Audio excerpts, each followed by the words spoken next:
برقع، عبایا، نقاب یا پردہ،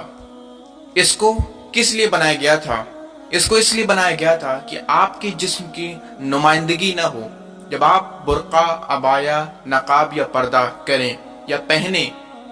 تو جب آپ کسی مارکیٹ وغیرہ میں نکلیں یا پھر آپ کو جب کوئی ضروری کام باہر کے لیے ہو جائے، جب آپ باہر کو نکلیں تو لوگوں کی نگاہیں یعنی غیر مرد کی نگاہیں آپ پر نہ پڑے، آپ کا جسم ان کی ہوس بھری نگاہوں سے محفوظ رہے، بس اس کا مقصد یہی تھا۔ لیکن آج کا نقاب، آج کا عبایا، آج کا پردہ، آج کا برقع ایسا بن چکا ہے جیسے کہ کوئی ویلیو ہی نہیں نقاب یا پردے کی۔ میں یہ کوئی فالتو بات نہیں کہہ رہا ہوں، اگر آپ میری باتوں کو جھوٹ سمجھتے ہیں تو ذرا اپنے آس پاس اپنے علاقے میں گھوم کر دیکھ لیجئے گا کہ کیسے نقاب چل رہے ہیں، کیسے عبائے چل رہے ہیں۔ نقاب کا مقصد یہ تھا کہ غیر مردوں کی نگاہیں آپ تک نہ پہنچے، لیکن آج کا حال یہ ہو چکا ہے دوست اور میری بہنوں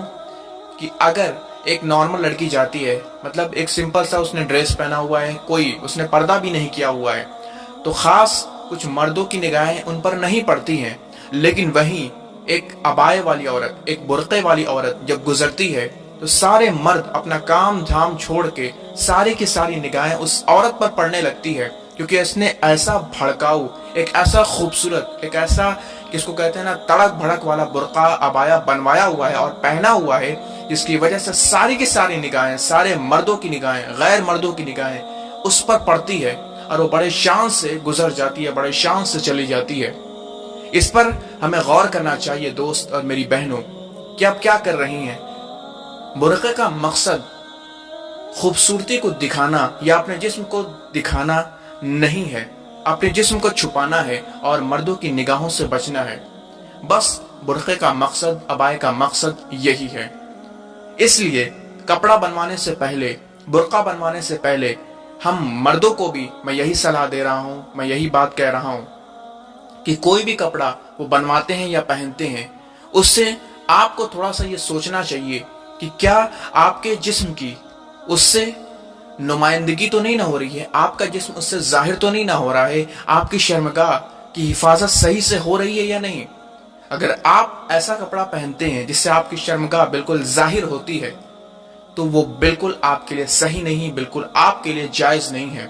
اور آپ دیکھ رہے ہوں گے جیسے جیسے نقاب، جیسے جیسے کپڑے آج کل بن رہے ہیں اور ہم مسلمان اس کو بالکل دھیان نہیں دے رہے ہیں، ہم لوگ بالکل ویسٹرن کلچر کو فالو کر رہے ہیں اور بالکل انہی کو فالو کرتے ہوئے کوئی بھی کپڑا بنتا ہے پہن لیتے ہیں۔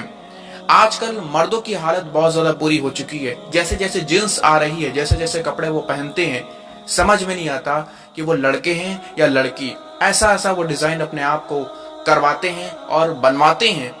جیسے جیسے جنس چلتی ہے، جب وہ وضو کرتے ہیں تو بہت بری حال ہو جاتی ہے، آپ سبھی جانتے ہیں، آپ سبھی دیکھتے ہوں گے، اپنے گھروں میں دیکھتے ہوں گے، اپنے ہر آس پاس دیکھتے ہوں گے۔ اس لیے کسی کپڑے کو بنوانے سے، کسی کپڑے کو خریدنے سے پہلے دیکھ لیں کہ آپ کا جسم کہیں ظاہر تو نہیں ہو رہا ہے نا، کہیں آپ کی شرمگاہ، آپ کو جس چیز کو چھپانا ہے وہ چیز کہیں دوسروں تک دکھ تو نہیں نہ رہی ہے، جس چیز کو آپ کو چھپانا ہے، جس چیز کو آپ کو بچانا ہے وہ دوسروں تک نہ دکھے۔ اس لیے مردوں سے بھی اور عورتوں سے بھی میری یہ گزارش ہے کہ اپنے آپ کو بچائیے۔ اللہ تعالیٰ آپ کی ہر ایک عمل کو دیکھ رہا ہے، آپ کے ہر ایک عمل کو جج کر رہا ہے، اس لیے اپنی ہر کوشش کیجئے کہ اللہ تعالیٰ آپ کے کسی بھی عمل سے ناراض نہ ہو، اللہ تعالیٰ آپ کے کسی بھی عمل سے خفا نہ ہو، کیونکہ اگر اللہ تعالیٰ آپ سے راضی ہے، اللہ تعالیٰ ہم سے راضی ہے تو دنیا اور آخرت سب ہماری سنور جائے گی۔